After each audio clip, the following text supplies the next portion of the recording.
Budget मंजूर हो गया, अमेरिका को जवाब भी दे दिया, आगे का क्या होगा? बिस्मिल्लाहिर्रहमानिर्रहीम अस्सलातु वस्सलामु अलैका या रसूलल्लाह अस्सलातु वस्सलामु अलैका या सय्यदी या हबीबल्लाह। या सर, बजट मंजूर हो गया। अरकान असम्बली पार्लियामेंट को बहुत बहुत मुबारक हो, और कौम को भी, पूरी कौम को भी अब चीजें बेचने की तैयारी शुरू कर देनी चाहिए। बजट से बात शुरू करते हैं ना, अगर आप इजाजत दे तो। जी जी। बात यह है कि आज बजट में सबसे पहले दो चीजें जो है ना, उस पर बड़ी क्लियर उन्होंने की। एक, फैसल वाडा साहब ने कहा था गाड़ियों पर टैक्स नहीं लगाना, नहीं जरूरत पड़ी उनकी बात को इंकार करने की। आप चेक कर लें, उन गाड़ियों पे जो टैक्स जितना था उससे वापस लाकर उसी पे ले आए जितना पहले था।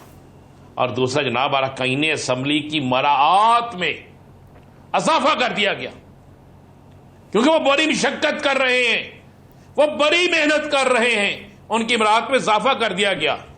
10 रुपए से 25 रुपए फी किलोमीटर, और भी बहुत सी चीजें जो हैं वो उसमें आ गई। देखें, गरीब जो पाकिस्तानी कौम है ना, अब उसको तैयार रहना चाहिए। जब 200 से ऊपर यूनिट होंगे ना बिजली के, तो फिर नाकता कोका ते कांदी वाली, ये दो में बिकनियां नहीं। और जब अगला महीना आएगा, घर के बर्तन बिकेंगे। जब उससे अगला महीना आएगा, मोटरसाइकिल जो है वो बिकेगी। जब उससे अगला महीना आएगा, तो बच्चों के स्कूल जाने के पैसे भी नहीं होंगे, और बच्चे घर बैठेंगे और बिजली का बिल अदा होगा। और उसके अगला जो महीना आएगा, वो मीटर कटने का महीना आएगा। यासर साहब, ये बजट जो मंजूर हुआ है, ये तो बता देना, इस बजट में अवाम को क्या दिया। मेरी लीडर, मेरी कायद मरियम नवाज शरीफ साहिबा कह रही हैं कि 5 साल के बच्चों को दूध पिलाया जाएगा। और इधर तो दूध में टैक्स लग गया है, और कौन सा दूध पिलाया जाएगा? पाकिस्तान में इतना दूध है, मिलावटशुदा दूध, खालस दूध, डब्बे का दूध, कौन सा दूध पिलाया जाएगा? और 5 साल के बच्चों को स्कूल में कौन दूध पिलाएगा? क्या उसका किस तरीका होगा? क्या दूध घर भेजा जाएगा? क्या स्कूलों में पिलाया जाएगा? दूध की सबीलें लगाई जाएगी? क्या किया जाएगा? आज कौमी असम्बली और सूबाई असम्बली दोनों में बड़े तमाशे हुए हैं, कमाल हुआ है। आज मैंने तो देखा। और दूसरा, आज आपने एक जिक्र ही नहीं किया यार, आज तो जमात इस्लामी ने और आम अवाम ने पूरे पाकिस्तान में लोड शेडिंग पर एहतजाज किया है। यासर साहब, लोड शेडिंग पर एहतजाज हुआ है। जी सर। लेकिन मैं इस एहतजाज के खिलाफ हूं। क्यों? मैं इस एहतजाज के खिलाफ हूं। और भाई, लोड शेडिंग की तो बड़ी फजीलत है, आप सोच नहीं सकते।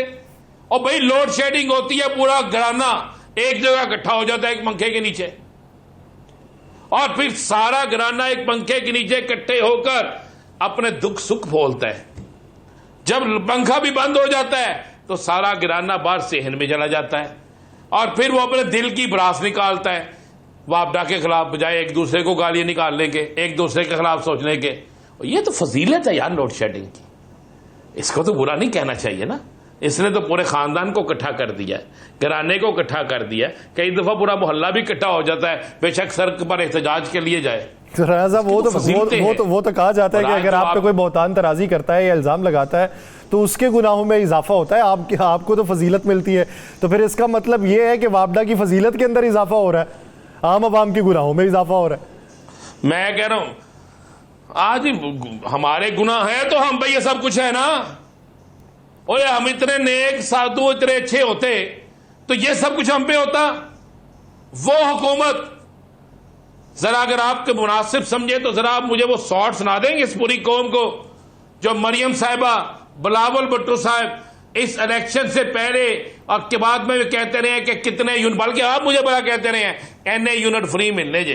बात यह है कि जी, जो इन लीडरों ने हमसे वादे किए, जो तकरीरें की, जो सबस बाग दिखाए, जो अवाम के जज्बात को बिल्कुल ठेस पहुंचाई, जो अवाम के जज्बात को मजरू किया, जो झूठ की बुनियाद रखी, जो झूठ की बुनियाद पे वोट लिया। अब 201 यूनिट हर शख्स को मैं देख रहा हूं, जिसको पूछ रहा हूं ना, कहता भाईजान मैं घर का मीटर बंद करता है। मैं कहा क्यों 201 यूनिट ना हो जाए?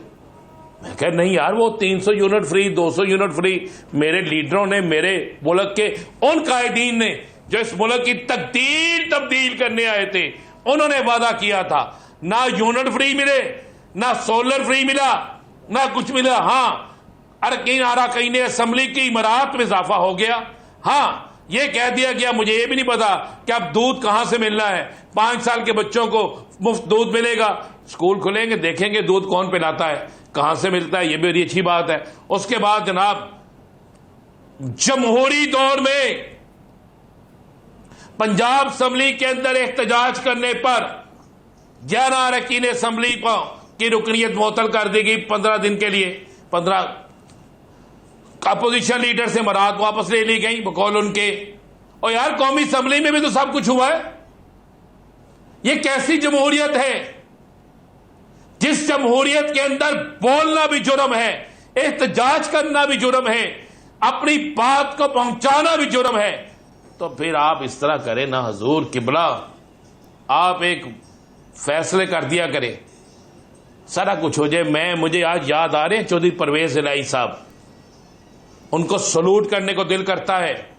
जब वो स्पीकर थे तो हमजा शहबाज साहब को जेल से बड़वाते थे। जब वो स्पीकर थे, ख्वाजा सलमान रफीक साहब को जेल से बुलवाते थे। जब वो स्पीकर थे तो अपोजिशन का जो शख्स भी जेल में था वो आता था असेंबली। कभी लोगों की इतनी ज्यादा, इतना बोलने पर ऐसे नहीं हुआ करता था।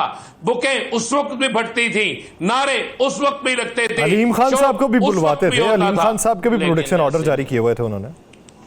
मैं अर्ज कर रहा हूं कि सबको ही बुलवाते थे। तो परवेज भाई का तो ये क्रेडिट था। तो अब क्या है, आप कहते हैं कि जो नहीं पकड़ा गया उन्हें भरवा दो, तो जरा बाहर आ गए इन भी अंदर कर दो। अब तो ये हो रहा है। अब आप कह रहे हैं कि जनाब अमेरिका के खिलाफ करारदाद पे आ जाते हैं। अब हमें नजर आ रहा है कि अमेरिका हमारे मुल्क के अंदर मुदाखलत कर, बिल्कुल मैं इस हक में हूं। किसी को जुर्रत नहीं होनी चाहिए मेरे इस पाक सर जमीन के अंदर मुदाखलत करने की। इस मुल्क की सियासत, इस मुल्क के अंदर क्या हो रहा है, ये हमारा आपस का मामला है। हम अगर चाइना के पाकिस्तान आने पर सारी सियासी जमातें इकट्ठी होकर ये तासर दे सकते हैं कि इस वतन के लिए, इस वतन की सरजमीन के लिए, इस वतन की तरक्की के लिए एक है, तो फिर अगर कोई हमारे ऊपर मुदाखलत करेगा हम एक हो सकते हैं। लेकिन पहले ये तो जवाब दें कि जब बानी तहरीक इंसाफ यही बात कहता था तो फिर यासर रशीद साहब, आपके प्यारे ख्वाजा आसफ साहब उस वक्त जो कहते थे, नून लीग के लाडले ख्वाजा आसफ साहब जब कहते थे, उस वक्त क्या होता था? यही चीज जब उस वक्त कही जाती थी तो हमारा ना कुछ ना कहना, हमारे तल्लुकात खराब हो जाएंगे, ना कुछ ना कहना, मुल्क की हमारे तल्लुकात खराब हो जाएंगे, हमारे इंटरनेशनल तल्लुकात हैं खराब हो जाएंगे, ऐसे ना करना। आज आपने कांग्रेस के खिलाफ करारदाद मंजूर कर ली, ठीक किया, मैं कह रहा हूं मैं हक में हूं, करे ना। यूरोपीय यूनियन के उसने भी कहा था, बरतानिया के खिलाफ भी, बाकियों भी करें ना, सबने कहा था बरतानिया के खिलाफ भी करें ना, करें, क्यों नहीं करते, सबके खिलाफ करें ना, ताकि हम बता सके कि हम जिंदा कौम हैं, हम एटमी कुव्वत हैं, हम हर सूरत में अपने मुल्क के लिए बिल्कुल खड़े हैं। ये आज मैं समझता हूं कि काम बहुत बड़ा किया हुकूमत ने, लेकिन ये संभाल लेंगे कि नहीं? मुझे तो यह भी पता है कि जिस वक्त करारदाद पेश हो रही थी, कौन किस मुल्क के सफीर के साथ किस जगह बैठा, क्या क्या उनसे मनाने की कोशिश कर रहा था, ये बातें खुद ही सामने आ जाएंगी। हम बोलेंगे तो कसूरवार बन जाएंगे ना। तो यासर साहब, बड़ी क्लियर सी बात है, स्ट्रेटेजिक पार्टनरशिप में आने पे फिर बातें हो रही हैं, उसके लिए पैगामात भिजवाए जा रहे हैं। मैं आपको बता रहा हूं कि गल मुक्का ना लीजिए, सारे पैगामात भी खत्म होना लीजिए। सर, गल मुक्कन वाली की गल बहुत बदल किसी और तरफ जाने वाली है, हुकूमत मुक्कन वाली है, गल वदन वदते गई है, हुकूमत खत्म होने वाली है। किस बुनियाद पे अब ये आगे स्टैंड लेंगे? आप एक को नाराज करते हैं तो उसके साथ कई नाराज होते हैं, और जिसको आपने राजी करना है आपने उसको भी पहले नाराज कर दिया हुआ है। आप खड़े कहां पे है? आपके पहले कौम को तो एक कर लें, पहले कौम को एक करें, पहले पार्लियामेंट के अंदर एक करें। इस करारदाद को लाने से पहले अपोजिशन से मशवरा करते, अपोजिशन को इत्माद में लेते और मिलकर एक करारदाद जाती, ताकि पूरी दुनिया में यह पैगाम जाता कि पाकिस्तान के अंदर सब लोग जो है वो एक प्लेटफॉर्म पे हैं। अचानक से पता नहीं चला, आपने वो सुना? मैं तो वो देख रहा था सारा कि डिप्टी स्पीकर साहब ने अचानक से कहा शाइस्ता परवेज मलिक साहिबा, उन्होंने करारदाद पेश कर दी। कहा गया कि वो करारदाद पेश करने लगी है, एक ऐसी करारदाद जो बड़ा डिपेंड करती है। फिर उसके बाद एक और मेरी मोअज़्ज़ज़ खातून उठी और उन्होंने जो गुफ्तगू की, मुझे मैं वो नहीं करना चाहता, आपने वो भी गुफ्तगू सुनी नहीं असद साहब। फिर जवाब तो देना पड़ेगा। अगर ये सब कुछ हो रहा था तो फिर ये सब कुछ उस वक्त भी हो रहा था जब इमरान खान ये बात करता था, जब आपने साइफर में आके खुद कहा कि जनाब ये साइफर लहरा के इस पाकिस्तान के तल्लुकात को खराब किया गया है। वो साइफर था या नहीं? आपने उसके बाद अदालतों में भी ये बयान दिए, सब जगह दिए। तो आपने उस वक्त कहा कि किसी गैर मुल्क के साथ हमारे तल्लुकात, खासकर वो मुल्क जो हमारा पार्टनर है, उसके साथ नहीं खराब नहीं कर सकते। तो आप फैसला कर चुके हैं ना।